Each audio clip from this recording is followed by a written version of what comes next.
আলাইকুম আলহামদুলিল্লাহ ওয়াহদা ওয়াসসালাতু ওয়াসসালামু আলা মান লা নাবিয়্যা বা'দা আম্মা বা'দু।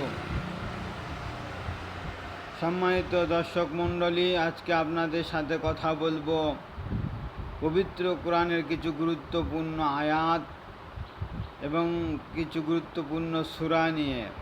প্রথমেই বলি কিছু গুরুত্বপূর্ণ সূরার কথা।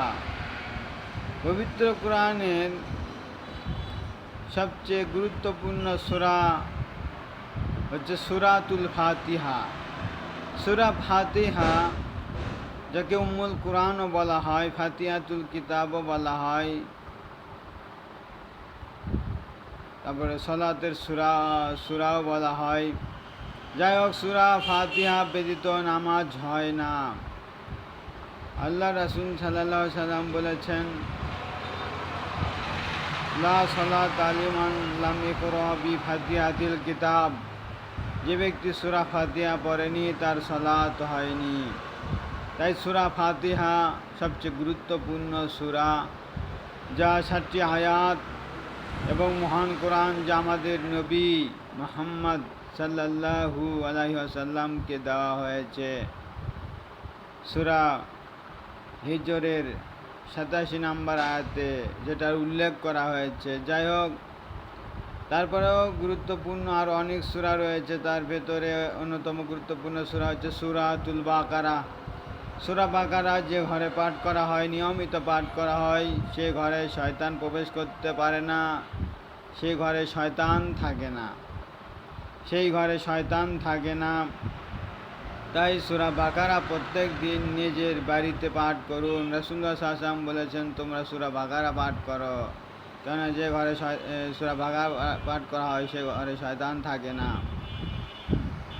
আরও তিনি সূরা আল ইমরান পড়তে বলেছেন, সূরা আল ইমরান পাঠ করুন।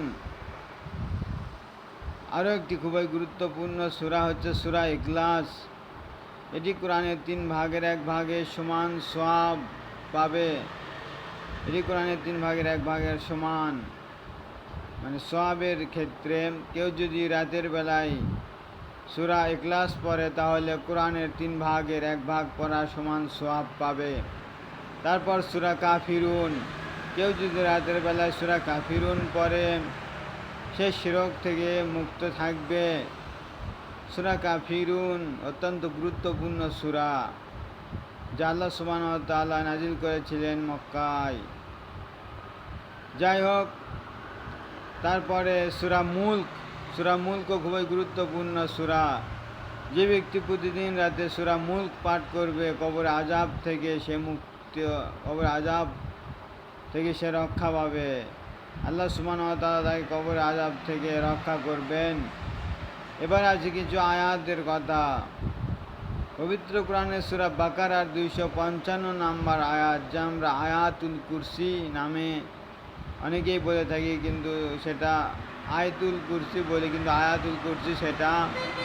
আয়াতুল কুরসি সূরা বাকারা 255 নম্বর আয়াত, 255 নম্বর আয়াত আয়াতুল কুরসি, যেটা আপনারা মুখস্থ করে নেবেন। এই আয়াত কেউ যদি, এই দোয়া কেউ যদি প্রত্যেক ফরজ সালাতের পরে, 5 ওয়াক্ত ফরজ সালাতের পরে পাঠ করে তাহলে মৃত্যুর পরেই সেই জান্নাতে প্রবেশ করতে পারবে ইনশাআল্লাহ। তারপর সূরা বাকারার শেষের 2 আয়াত, সূরা বাকারার শেষের 2 আয়াত যে ব্যক্তি পাঠ করবে রাতের বেলায় তার জন্য সারা রাত নিরাপত্তার জন্য যথেষ্ট হয়ে যাবে।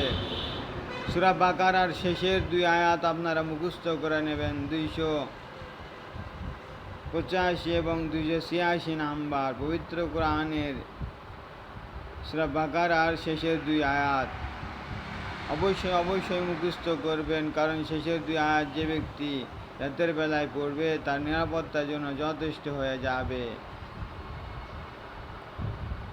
আরও বিশেষ সূরা রয়েছে সূরা